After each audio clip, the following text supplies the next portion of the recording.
யோவான் எழுதின சுவிசேஷம் 5ஆம் அதிகாரம். இவைகளுக்கு பின்பு யூதருடைய பண்டிகை ஒன்று வந்தது.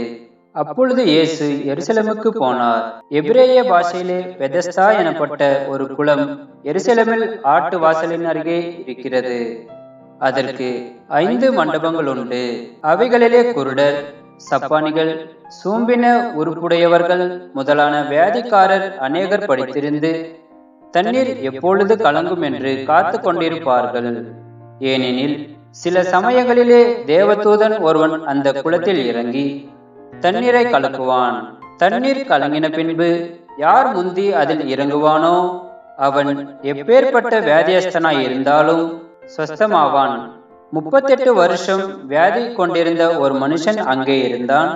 படுத்திருந்த அவனை இயேசு கண்டு அவன் வெகு காலமாய் வியாதியஸ்தன் என்று அறிந்து அவனை நோக்கி, சொஸ்தமாக வேண்டுமென்று விரும்புகிறாயா என்று கேட்டார். அதற்கு வியாதியஸ்தன், ஆண்டவரே, தண்ணீர் கலக்கப்படும் போது என்னை குளத்தில் கொண்டு போய் விடுகிறதற்கு ஒருவரும் இல்லை. நான் போகிறதற்குள்ளே வேறொருவன் எனக்கு முந்தி இறங்கி விடுகிறான் என்றான்.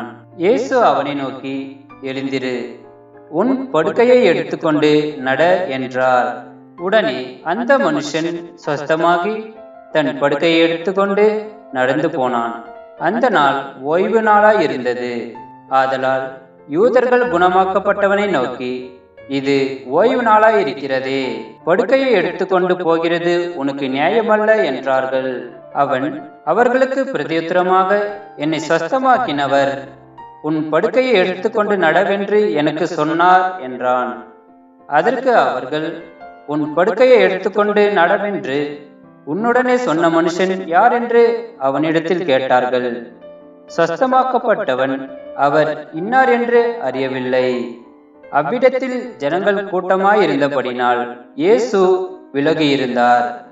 அதற்கு பின்பு இயேசு அவனை தேவாலயத்திலே கண்டு, இதோ நீ சொஸ்தமானாய், அதிக கேடானது ஒன்றும் உனக்கு வராதபடி இனி பாவம் செய்யாதே என்றார்.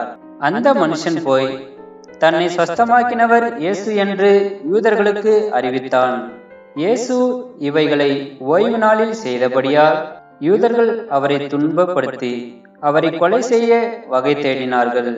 இயேசு அவர்களை நோக்கி, என் பிதா இதுவரைக்கும் கிரியை செய்து வருகிறார், நானும் கிரியை செய்து வருகிறேன் என்றார். அவர் ஓய்வு நாள் கட்டளையை மீறினதிலும் அல்லாமல் தேவனை தம்முடைய சொந்த பிதா என்று சொல்லி தம்மை தேவனுக்கு சமமாக்கினபடியினாலே யூதர்கள் அவரை கொலை செய்யும்படி அதிகமாய் வகை தேடினார்கள். அப்பொழுது இயேசு அவர்களை நோக்கி, மெய்யாகவே மெய்யாகவே நான் உங்களுக்கு சொல்லுகிறேன், பிதாவானவர் செய்ய குமாரன் காண்கிறது எதுவோ அதே அன்றி வேறொன்றையும் தாமாய் செய்ய மாட்டார். அவர் எவைகளை செய்கிறாரோ அவைகளை குமாரனும் அந்தபடியே செய்கிறார். பிதாவானவர் குமாரனிடத்தில் அன்பாயிருந்து தாம் செய்கிறவைகளையெல்லாம் அவருக்கு காண்பிக்கிறார். நீங்கள் ஆச்சரியப்படத்தக்கதாக இவைகளை பார்க்கிலும் பெரிதான கிரியைகளையும் அவருக்கு காண்பிப்பார். பிதாவானவர் மரித்தோரை எழுப்பி உயிர்ப்பிக்கிறது போல குமாரனும் தமக்கு சித்தமானவர்களை உயிர்ப்பிக்கிறார்.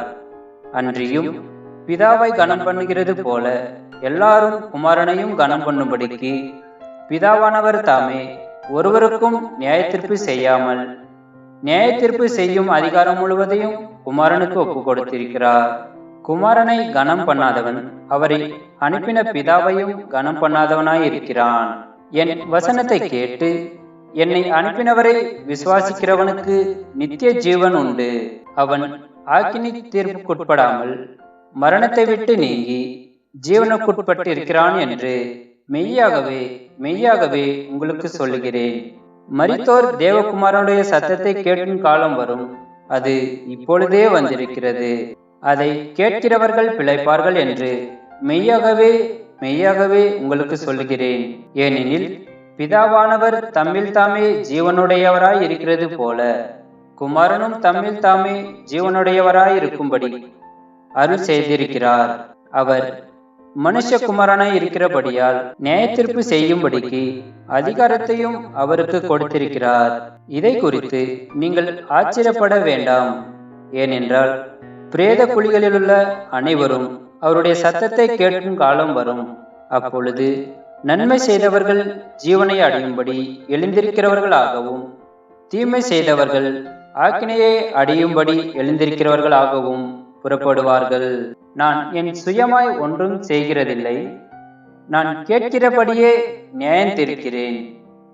எனக்கு சித்தமானதை நான் தேடாமல் என்னை அனுப்பின பிதாவுக்கு சித்தமானதை நான் தேடுகிறபடியால் என் தீர்ப்பு நீதியாயிருக்கிறது. என்னை குறித்து நானே சாட்சி கொடுத்தால் என் சாட்சி மெய்யாயிராது. என்னை குறித்து சாட்சி கொடுக்கிறவர் வேறொருவர் இருக்கிறார். அவர் என்னை குறித்து கொடுக்கிற சாட்சி மெய்யான சாட்சி என்று அறிந்திருக்கிறேன். நீங்கள் யோவானிடத்தில் ஆள் அனுப்பி விசாரித்தீர்கள். அவன் சத்தியத்திற்கு சாட்சி கொடுத்தான். நான் ஏற்றுக்கொள்கிற சாட்சி மனுஷருடைய சாட்சி அல்ல. நீங்கள் ரட்சிக்கப்படுவதற்காகவே இவைகளை சொல்லுகிறேன். அவன் எரிந்து பிரகாசிக்கிற விளக்காய் இருந்தான். நீங்களும் சில காலம் அவன் வெளிச்சத்திலே களிகூற மனதாயிருந்தீர்கள். யோவானுடைய சாட்சியை பார்க்கிலும் மேன்மையான சாட்சி எனக்கு உண்டு.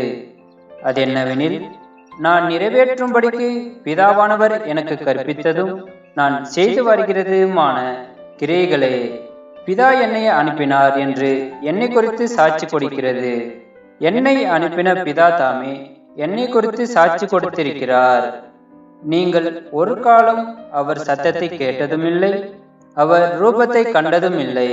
அவர் அனுப்பினவரை நீங்கள் விசுவாசியாதபடியால் அவருடைய வசனம் உங்களில் தரித்திருக்கிறதும் இல்லை. வேத வாக்கியங்களை ஆராய்ந்து பாருங்கள், அவைகளால் உங்களுக்கு நித்திய ஜீவன் உண்டென்று எண்ணுகிறீர்களே.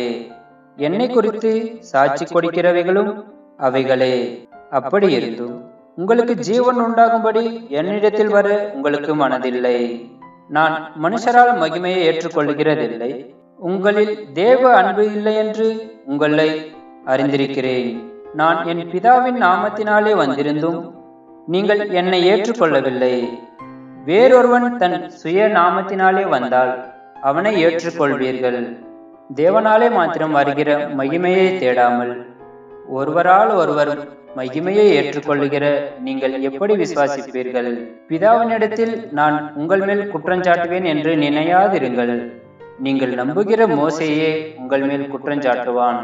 நீங்கள் மோசேயை விசுவாசித்தீர்களானால் என்னையும் விசுவாசிப்பீர்கள். அவன் என்னை குறித்து எழுதியிருக்கிறானே. அவன் எழுதின வாக்கியங்களை நீங்கள் விசுவாசியாமல் இருந்தால் நான் சொல்லுகிற வசனங்களை எப்படி விசுவாசிப்பீர்கள் என்றார்.